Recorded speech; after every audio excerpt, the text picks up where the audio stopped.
Hello, good evening friends. চলে এসেছি এখন চন্দননগর স্ট্যান্ড ঘাটের পাশে। এখানে জগদ্ধাত্রী পুজোর ভাসান, আজকে দশমী।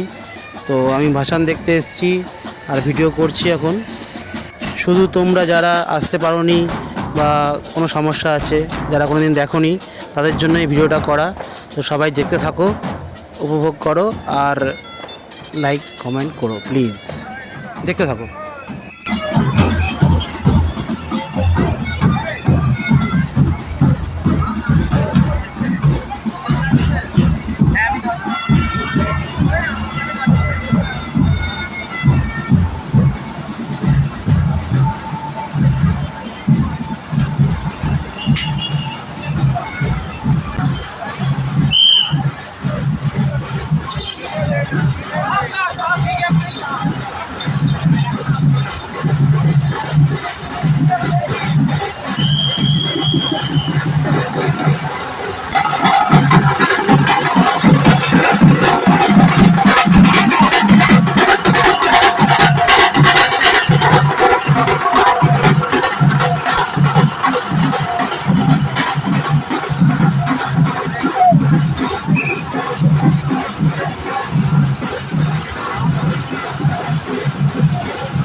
দেখো, একের পর এক ঠাকুর প্রতিমাকে নিয়ে যাচ্ছে এখানে বিসর্জন করার জন্য।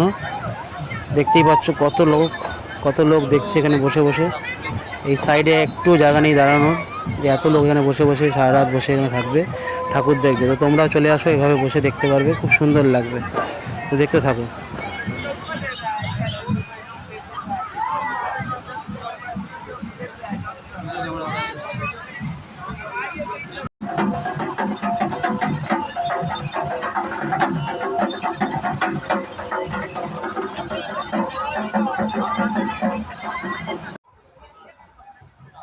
এই এখন চলে এসেছি চন্দননগর ঘাটে, যেখানে মেন বিসর্জনটা হয়। যেই ঘাটে সকাল থেকে শুরু করে সারা রাত শুধু বিসর্জন হবে এখানে।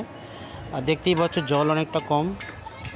তো জল অনেকটা কম থাকার কারণে, যেহেতু অনেক ঠাকুর এখানে বিসর্জন হচ্ছে, তার জন্য এই জায়গাটা পুরো ভরে গেছে। তো এখানে কর্পোরেশন থেকে লোক এসে খুব সুন্দরভাবে এগুলোকে সব পরিষ্কার করে সব দেখতেই পাচ্ছ কত মেহনত করে ওরা রাতে সারাদিন ধরে এরকম পরিষ্কার করে এক জায়গায় স্তূপ করছে, যাতে এই জায়গাটা ভরাট না হয়ে যায় আর সারা রাত ধরে সুন্দরভাবে পরিষেবাটা দিতে পারে এরা, আর ঠাকুর বিসর্জনে কোনো সমস্যা না হয়। তো এভাবেই এখানে বিসর্জনটা হয়, খুবই সুন্দর। যারা যারা কোনো দিন আসোনি, কোনো দিন দেখোনি, অবশ্যই এসো। Next year.